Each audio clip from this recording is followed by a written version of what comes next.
It's time for another musical interlude. Let's get started. Talking with people with music in their genes, their blood, and in their soul. You are watching Musical Interlude.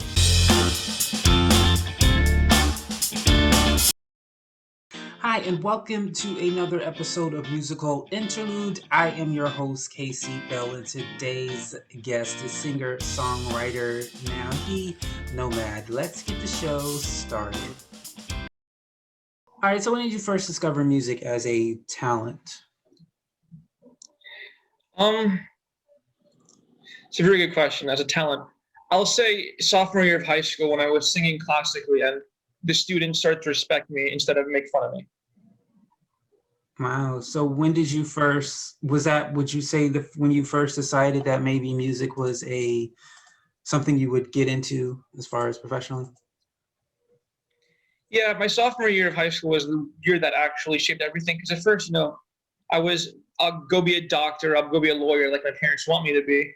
And then I was so inspired by my voice teacher and that I'd progressed so far in like 2 or 3 years that I realized this is something I want to do and I'm passionate about, right? I like the ability to express myself and give others a feeling of comfort and solace by sharing that experience. When did you first get into the music business, and was there any hesitation or fears, or did you just dive right in? Um, I got into the music business classically my freshman year of college when I started singing at a church professionally, but I didn't dive into the nitty gritty of it until I started my own record label and tried to pursue a career as an indie singer songwriter, because that's when I realized there's so much more you have to do to ensure musical success. And even then, you can't really ensure it, you can just increase your odds. So what was the first step you took as far as you said you started your own record label? How did you even come up with the idea to do that? My reasoning behind starting the small indie label, which I have now, was to help other artists, right? If I'm going to spend an amount of resources and market one artist, and if I can market multiple artists with the same amount of resources, why not the latter? Why not bring others up with me? Awesome. So talk about your latest debut, your album. What is the inspiration behind it? The inspiration for this LP, it's my life. These songs all represent landmark moments in my life, from my childhood growing up to my college career to finishing college. And honestly, one song might even reflect the pandemic if you interpret it a certain way. So, but it also leaves a lot for the listener to interpret the way they want to. I'm trying to find the pronunciation. Explain the name that you're using. How did you find that, come up with it? So Nouhi's Nomad. Nouhi is my mom's last name, maiden name. Okay. And Nomad is, I'm an Iranian American, born in New York, and my identity has always been between these two places. My parents are American.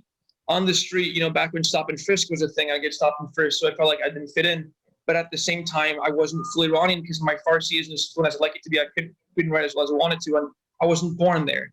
And then that just started one thing. Then I pursued the arts, and then it was jumping between musical genres. I transferred colleges, so my whole life has been going from one place to the next. Tell me about one of the songs you produced on this album that means a lot to you, and what was your inspiration in writing it, and what was your process in building the song? I like number 4 as far as everything you just asked. And this song, it's written about my childhood summer home, right? It was 4 Harbor Lane in Margate, New Jersey, and there was a massive elephant. It used to be a house. They remodeled it into a landmark over the beach, and that became the chorus. And when I was writing it, I was really listening to a lot of early Vampire Weekend. So my thinking was, how can I not reproduce, but put my spin on an early Vampire Weekend sound? How can I get the right voicings, the right quality, and the right upbeat, driven, poppy sound without becoming a clone? And it all came together. So this is you have, prior to making an album, you're used to performing. How have you dealt with not being able to perform during this season? So much live, I should say. Yeah. Well, it's been a blessing in disguise because I'd only performed classically and I hadn't had session musicians or band to play live with. But since the pandemic began, I've been able to get my brother on bass, my middle school childhood best friend on drums, and I got a friend of a friend on guitar. So we've been rehearsing and getting the music, getting the rep together, making sure it's tight. And we're playing sporadic live stream events for the nonprofit that I volunteer for, NIAC, the National American Council. But I do miss performing, because pre-pandemic I was with the Bronx Opera, and that's on hiatus, until God knows when. Wow. So if you can find any, well, I'm sure you do have, in your process of starting being in the music business, what are some things you learned that you wish you would have known before, that if someone said, I'm going to go in the music business, you would tell them, well, here are some ideas, here are some mistakes I made, you probably shouldn't make. What are some of the things you learned along the way in starting? Well, I'm only 23 and I'm still learning, but from what I've gathered so far is that you can't focus solely on creating music unless you have a team. You have to know how to market yourself. You have to know which demographic you're marketing yourself to. And you have to make sure that once you get their attention, you can retain it and you can turn them into repeat listeners. Awesome. I like that. Are you someone who, when you complete a project, you're just focused on that project? Or are you someone who, even if you complete a project, you're still working on the upcoming project? It's a very good question. I like to do a little bit of both. When I was working on this album, there are times when I would sit behind a mix and I would obsess over, like, let's say one attack on the guitar, it's not in time. I want to fix it, make sure it fits perfectly. But when I would put that project down, I would run to something else, say, screenplay I was working on, planning a music video, focusing on learning some classical reps. So I've been a guy who makes sure he has a lot going on, but when I do dive into a project, I make sure I perform as best as I can. And what are some of the genres you do perform in, and what is it about those genres that you enjoy? Well, I'm an out-and-out classical singer. It's what I grew up performing, but I do love singer-songwriter, and I do love performing indie rock. Well, let me not say out-and-out, because I've been doing a lot more rock than I have classically lately.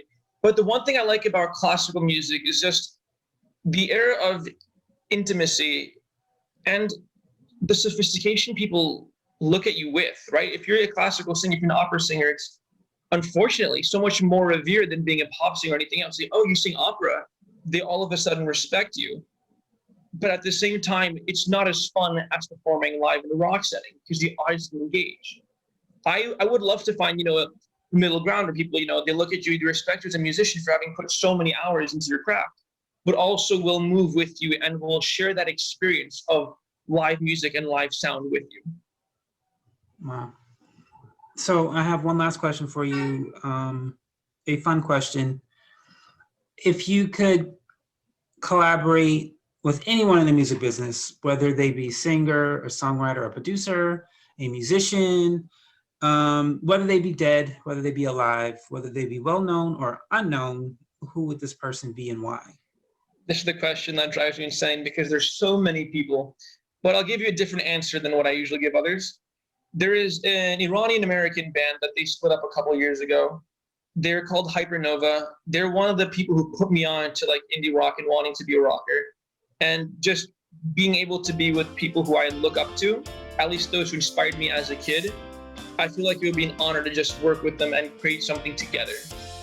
Kind of catharsis, if you will.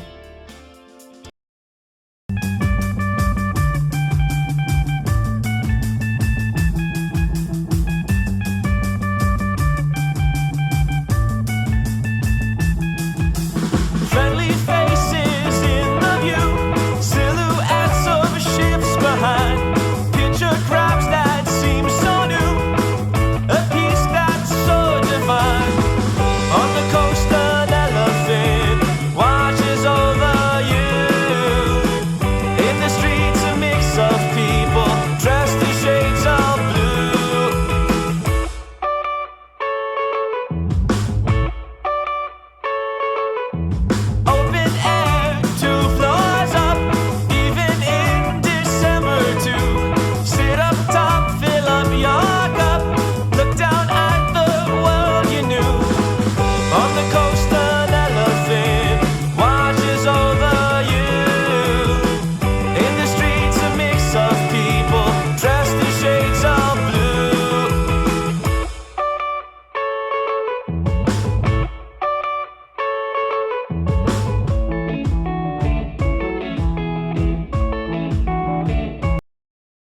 that is all the time we have for you today on Musical Interlude. I'd like to thank our guests, Nouhi, Nomad, and of course you, as always, the audience. Thank you so much for stopping on by and viewing.